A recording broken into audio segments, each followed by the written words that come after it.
দস্যু সর্দারের আবির্ভাব ৪। পাঠে চন্দনা সান্যাল। এদিকে দস্যুদের ভেতর ভয়ানক হইচই শুরু হয়ে গেল। পাহাড়ের এই গুহায় এসে তারা দেখলো, এ কি, যে লোকটাকে তারা খুন করেছিল টুকরো করা দেহের খণ্ডগুলো কোথাও নেই। তাছাড়া আরো একটি মোহরের থলিও উধাও। ডাকাতটা যেমন অবাক হলো, তেমনি মনের মধ্যে ভয়ও জাগলো তাদের। পাহাড়ের গুহায় ঢুকে মোহরের ওপর ভাগ বসাতে পারে এমন সাহসী কে আছে? সবচাইতে অবাক করা ঘটনা হলো যে মোহর চোরকে মেরে ফেলা হলো, সেই দেহটাই বা উধাও হলো কিভাবে? আজ প্রায় 10 বছর হলো তারা এখানে ডেরা গড়ে তুলেছে। কেউ যদি এদিকে ঘেঁষতেও সাহস পায়, তাও জঙ্গল দেখে পাবে না। এখন তারা টাকা ও মোহর চুরিও করেছে। এই সব চোরদের ধরতেই হবে। সর্দার বলল, আগের লোকটি হয়তো গুহার ওপরের ফাঁক দিয়ে ঢুকে পড়েছিল। দরজা খোলার বা বন্ধ করার নিয়ম জানতো না, কিন্তু পরের লোকটা সেই কৌশল জেনে ফেলেছে। তা না হলে মোহরের থলি ও একটা মানুষের 4 টুকরা করা শরীর ওই ফাঁক দিয়ে নিয়ে যেতে পারে না। 2-4 জন ডাকাত প্রশ্ন করলো, তাহলে এখন কি করা উচিত? সর্দার বলল, ওই দুশ্মনকে যেভাবেই হোক শেষ করতে হবে, নইলে আমরা এত কষ্ট করে টাকা মোহর জমিয়ে রাখলেও ভোগ করতে পারবো না। হ্যাঁ হ্যাঁ হ্যাঁ, ঠিক কথা ঠিক কথা। তোমাদের মধ্যে কয়েকজন সাধারণ বেশে শহরের মধ্যে ঘুরে বেড়াও। কেউ না কেউ কিছু খবর হয়তো পেয়ে যাবে। হ্যাঁ, তাই করবো সর্দার। সর্দার বলল, তবে একটি কথা আছে, এ নিয়ে হয়তো নানা রকম ঝামেলা হতে পারে। ভালো খবর আনলে সে বাহবা পাবে। যদি কেউ ভুল খবর আনে, তবে তার গর্দান নেওয়া হবে। সেদিন 2-3 জন ডাকাত বেরিয়ে পড়ল দুশ্মনের খোঁজে।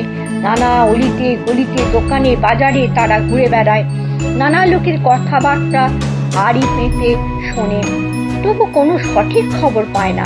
একজন ডাকাত ছিল খুবই চতুর, নাম তার হামিদ।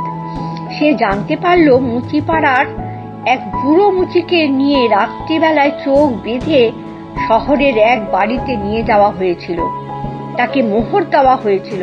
হামিদ তার কোনো খোঁজ করতে পারল না। একদিন সে দেখলো খুব সকালেই একটি দোকান খুলেছে। হামিদ সেই দোকানদারের সামনে হাজির হয়ে বলল, সেলাম আলাইকুম মিয়া সাহেব। বুড়ো মুচি বলল, আলাইকুম সেলাম। হামিদ বলল, এত সকালেই আপনি দোকান খুলে বসেছেন? মুচি জবাব দিল, কি করব, অনেক জরুরি কাজের ফরমাস রয়েছে যে। সময় মতো কাজ করে দিতে না পারলে বদনাম হবে। হামিদ বলল, এই বয়সে এত কাজের ফরমাস নেন কেন?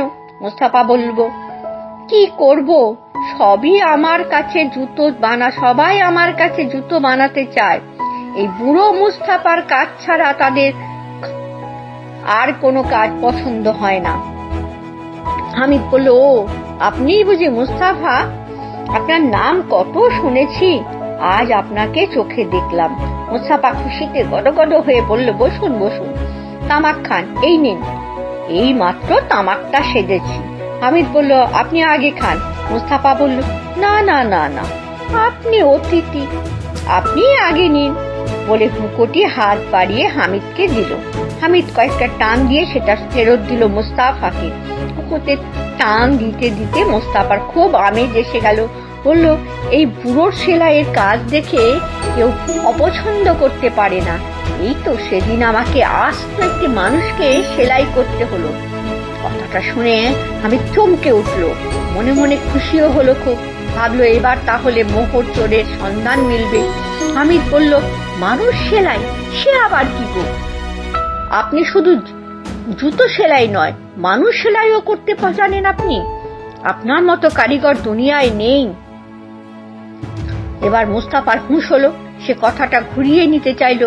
বলল, না না না না, মানুষ সেলাই নয়, মানুষ তো মারা যায়, তার কফিনের ঢাকনা, চামড়ার ঢাকনি সেলাই করেছি। হামিদ বুঝতে পারল বুড়ো কথাটা ঘুরিয়ে নিতে চাইছে।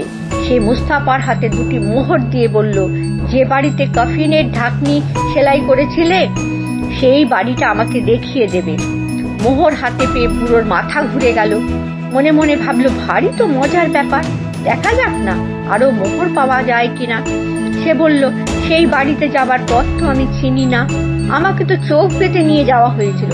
হামিদ বলল, আমি যদি তোমাকে সেই রকম চোখ বেঁধে নিয়ে যাই? মুস্তাফা বলল, এবার তাহলে চেষ্টা করে দেখতে পারি, সেখানে গিয়ে আমি চোখ খুলে দিতে বলবো, সেখানেই আমার চোখ খুলে দিতে হবে। বেশ, তাই হবে বলে হামিদ নিজের রুমাল দিয়ে পুরো চোখ বাঁধলো, তারপর হাত ধরে নিয়ে তাকে যেতে লাগলো। অনেকক্ষণ চলার পর মুস্তাফা বলল, দেখুন তো এখানে কোনো বাড়ি দেখতে পান কিনা? হামিদ বলল, হ্যাঁ, এই যে সামনেই একটা বড় বাড়ি। মুস্তাফা বলল, এবার বাঁধনটা খুলে দিন। বাঁধনটা খুলে দেবার পর বুড়ো বলল, হ্যাঁ হ্যাঁ হ্যাঁ হ্যাঁ, এই বাড়িতেই তো এসেছিলাম। হামিদ তখন কাশেমের বাড়ির দরজায় খড়ি দিয়ে একটা দাগ দিয়ে গেল। তারপর মুস্তাফাকে আরো 2টি মোহর বকশিশ দিয়ে জঙ্গলের দিকে রওনা হলো। তার মনে আনন্দের সীমা নেই, খুব বড় একটা কাজ সে করে এসেছে, সর্দার বাহবা দেবে তাকে। পুরো মুচি ও বেজায় খুশি, এত মোহর সে জীবনে দেখেনি।